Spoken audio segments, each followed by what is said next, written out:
Welcome to the Cabral Concept, where board-certified naturopath and integrative health practitioner Dr. Stephen Cabral shares how he was diagnosed at the age of 17 with a life-altering illness and given no hope for recovery. It was only after studying and traveling all over the world did he discover how to combine ancient Ayurvedic healing practices with state-of-the-art naturopathic and functional medicine to fully rebalance the body and re-energize it with life. It's time to discover how to get well, lose weight, and finally feel alive again. And now, here's your host, Dr. Stephen Cabral.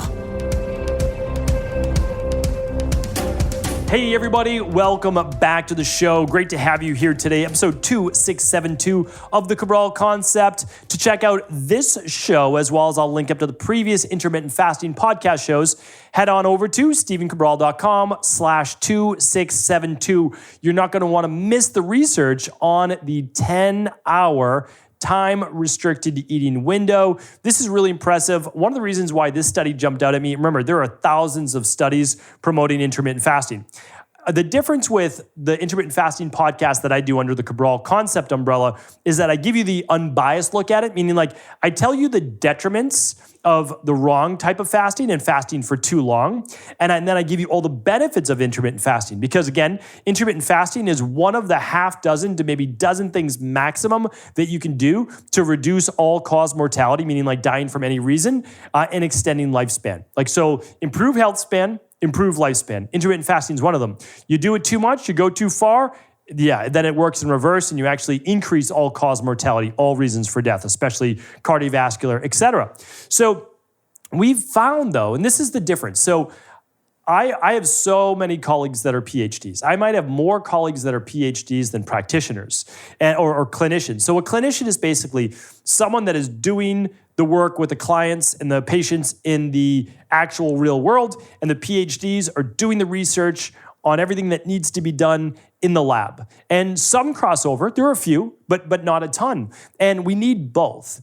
But the interesting thing is like sometimes you, and I would say often, you arrive at it in the real world first. And then what you do is you test it through, again, brilliant PhDs in a lab or with a clinical study or however it's run. And so the funny thing is that we've been doing intermittent fasting for a long time. I mean, we're talking 20 years. But we never arrived on like the specific window until maybe a decade ago. And that might seem like a long time, but it's really not. That was, right around 2010, 2011, when I was really starting to take off with my integrative health and functional medicine practice.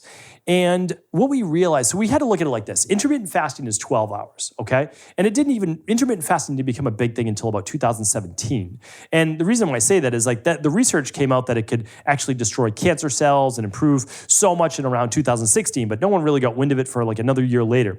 Having said that, in a practice, you could see that it was clearly working. Like we know it works for exercise in practice, we know it works for diet, et cetera.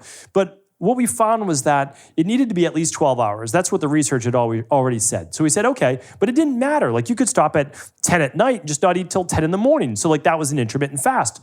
But we realized like that wasn't working with everybody's schedule. And then they would end up just over drinking on coffee in the morning and things that weren't necessarily healthy. So we said, okay, we need to back up that window. So we backed up the window and we said, okay, and we didn't have all the fancy trackers, right? Back in like the 2007, 2008 when I really started to get into this. So what we realized was just basically trial and error. When people worked or they ate more hours, they stopped eating more hours before they went to bed, they were getting better sleep. Oh, okay. That took a while because, again, there's no biometric trackers, really. I had one of like the first sleep watches that we used to track, but it was so rudimentary. To be honest, it was super rudimentary. It just basically told you how many wakes during the night, those types of things. Didn't do HRV, didn't do any of that. So we started just backing up people's meals and we said, okay, we want you to stop eating by like 7 or 8 o'clock. And so we did that. And then we say, okay, then we can eat again then at 8 o'clock, 9 o'clock in the morning. And that seemed to work really well too because it eliminated snacking before bed. Okay, so that was helpful. But then we realized, okay, some people would actually extend the fast. So they would stop eating at 7 and then they wouldn't eat till 9 in the morning. Okay, so now we're at how many hours? 14 hours. And that seemed to be working really well. And so what we essentially and ultimately ended on is stopping eating around 5 to 6 p.m. at night if you want the maximum, like for life extension. And don't eat again until about 8 in the morning to somewhere around there, 8 to 9. Depends on when you wake up, a couple hours after you wake up. And that was 14 hours.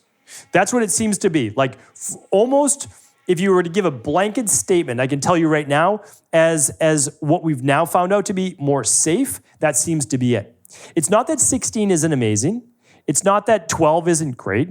It's just that when you start to move more towards 18 to 20 hours, there can be, not in the short term, long-term detrimental health issues. There's also can be micronutrient deficiencies, not enough meals, etc. But also, when we look at it in terms of patients, not just, gym science, which there's nothing wrong with that at all, but you're not always dealing with sick people, right? And sick people often need a little bit more help. And they might drop into hypoglycemia, low blood sugar. They might drop into low blood pressure. And so you have to take all of this into account. And so when you're looking at sick population, this is actually from Dr. Tubb, they found that a 10-hour window seemed to work for even clients on various medications. And I found that really interesting because if you're an integrative health practitioner, you're a doctor, you're trying to help someone, or you're a personal trainer or a nutritionist giving advice, you want to make sure that you're not harming your clients at the same time. Always the first rule is, right, do no harm, and that's what we need to live by. So I found this study to be super interesting, but now let me share with you the results. And why are the results great? It's because you don't always need to do the super long fast. You can do that once a week. You can do that once a quarter. We talk about those, and I'll share other podcasts on that as well. But let me give you the highlights of the actual study and then break it down specifically. So a 10-hour eating window, what does that mean? It basically means you're eating for 10 hours and then you're not for 14. So again, 6 at night to 8 in the morning seems to be the easiest for most people. Is it for everyone? No, of course not. Because what if you work until 8 o'clock at night, right? I get it. I understand. So it's not going to work for everybody. But if you're working with your natural circadian rhythm, you're trying to get to bed between 9 and 10 p.m. or somewhere around that hour, you're stopping eating 3 to 4 hours before bed, because the more hours you stop before going to bed, typically the higher HRV, the deeper your deep sleep, drop in body temperature, all improvements in sleep metrics, right? So all of those things are great. I mean, even if you can go further back, it works even better. But realistically, most people aren't going to stop eating at 4 p.m. every day. They're just not. I have to be realistic in my practice as well. So what it means is then you can eat between 8 in the morning, 4 hours till noon, right? And then we go another 6 hours, and that's 10 hours a day. So you're eating from 8 o'clock in the morning until 6 at night. So it's really not that challenging. You can have breakfast, you can have lunch, you can have dinner, and I've got lots of podcasts on those. We're not going to go through that too much here today. So here's what they found though. Improved overall blood pressure, improved overall glucose stabilization, seemed to work best for those on medications, seemed to be the easiest to stick with for patient and client adherence. 8% caloric restrictions is what they typically found by just taking out those hours, not change. So the interesting thing about this study is people weren't asked to do anything except restrict their eating to 10 hours. That was it. That was literally it. And they got an improvement, reduction in non-fatty liver, improved their cardiovascular outcomes, their LDL oxidized cholesterol, and much more.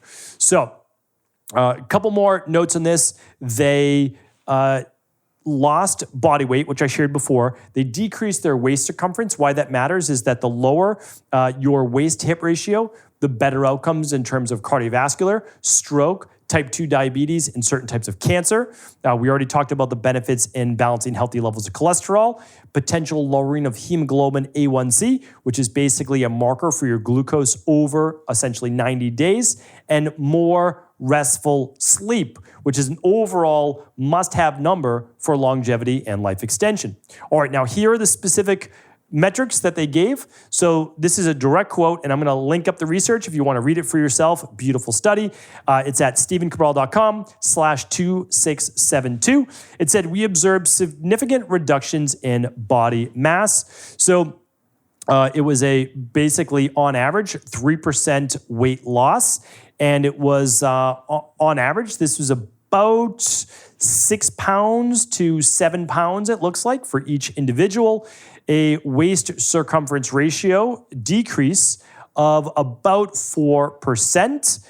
Body mass index went down about 3%, which is down about 1.1 in number of units. So if you were a 25 before, you went to a 23.9, putting you right within that healthy based zone. Body fat percentage was also a reduction, plus or minus, but well, actually, this was 0.91% to 1%. So body fat would go from 14% down to just, let's say, 13%, or, of course, 30% down to 29%, depending on wherever you might be starting. Visceral fat went down by about 0.6. Systolic and diastolic blood pressure was a difference of about 4% or -5, which is a big number. Again, if you go from 134 down to 129 for your systolic, well, you're out of that high blood pressure range. Total cholesterol dropped by about 13 points, or about 7% total in this study. LDL dropped by almost 12 points. And HDL, let's see here. This is just non-cholesterol, dropped by about 11.6% or 11.6 points as well. So huge changes in what is called metabolic syndrome. Why do you need to know about metabolic syndrome? It is the high cholesterol, high triglycerides, high blood sugar, and it leads to all of the major risk factors for death and mortality. So it basically takes that average age that a human should live, which is absolutely, like, without doing anything special, of like 89, 90 to 100, without doing anything special, none of the stuff we talk about in high performance health, and it brings it down to that 74 years old, right, for the average individual, to 77 years old. So for men, about 74, for women, about 77. So we have to just be careful of just a few overall factors in life in terms of our metrics. Our cardiovascular disease, our blood pressure and stroke, our type 2 diabetes, and cancer. That is what we continue to control for. And a 10-hour eating window is one of those things that dramatically help. So what they found, again, just to summarize, time-restricted eating, in this case, 14-hour fast, 10 hours of eating. But 14-hour fast sounds so long, right? But it's not. 8 in the morning till 6 at night. You can do that. You can still get in 3 good meals a day. So they found reduces waist circumference, body fat percentage, and visceral fat. Again, why does that matter? Well, it helps with the cardiovascular, the blood pressure, the type 2 diabetes, and cancer. Okay, so if you can control for those, then what you're able to do is improve overall mortality outcome, right? Like, you live longer if you don't get one of those, since those are the major factors for dying at an early age. The time-restricted eating also lowers blood pressure. Arthrogenic lipids, which is basically plaque buildup in the arteries that can lead to a heart attack or a cardiac event, and glycated hemoglobin. Other benefits of the time-restricted eating are improvements in overall cholesterol medication, as well as blood pressure medication, which are 2 of the top medications that people use in the United States and most Western-based worlds. So why I wanted to bring this to you today, it is one more definitive study, not kind of a good study, not, like we should keep an eye on this one, see what it looks like in the future. No, this is a legitimate study that's been now proven out over the last 4 years or so that actually holds up. So the easiest thing that you can do from this, and you can do just what they did in the study. I'm not even asking you to change the foods that you're eating yet, or maybe even that you're having your clients eat yet. Just keep them within a 10-hour window. That alone led to significant changes. So if we can just maybe start the first meal at 8 o'clock or so, and end at 6, or if you can't end at 6, you need to end at 7. All right, we start at 9 a.m. And so when we look at that, though, that's the first change. You don't need to make another change before that. Tell people all the time, like, hey, what should I do for my workouts? Are you walking 7,500 to 10,000 steps a day? Because if you're not, that's all that I need you to do. Because I don't need you to get more complicated, because you're going to plateau anyway, like on any program that you're on. So once you plateau, I'll give you the next step. But for right now, let's shrink the window. Okay, 14-hour intermittent fast overnight. Now we've got the 10 hours of eating. Once you do that, now make it 3 meals a day of whatever foods that you want, whatever you're typically eating. Once you've done the 3 meals a day, after that, we'll start to refine what those actual foods are. That is the easiest and best way to add years to your life, and not just years to your life, but healthy years, increasing health span, not just the number of years you stay alive medicated.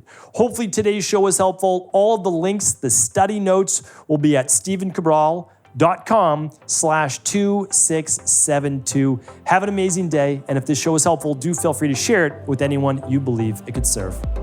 Did you know that the body really only becomes sick or imbalanced in only 2 ways? Over time, you become deficient in vital nutrients, and you also accumulate toxins internally and from the environment.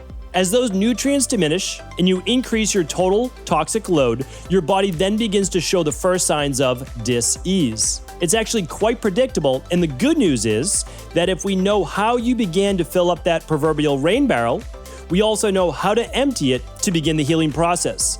I was fortunate enough to learn this ancient healing process from my mentor after suffering from debilitating diseases for close to a decade. It was only when I began to implement these techniques did I finally overcome my illnesses and go on to live a life of energy and vitality that I now enjoy. I'd like to share with you now what I discovered after traveling all over the world and how to combine the best of ancient healing wisdom with state-of-the-art science. Allow me to teach you exactly how I've been able to help over 250,000 people to empty their rain barrel and begin to transform their body and lives into what they've always hoped they could be. To get your copy of the international bestseller, The Rain Barrel Effect, simply go to stephencabral.com/rainbarrel.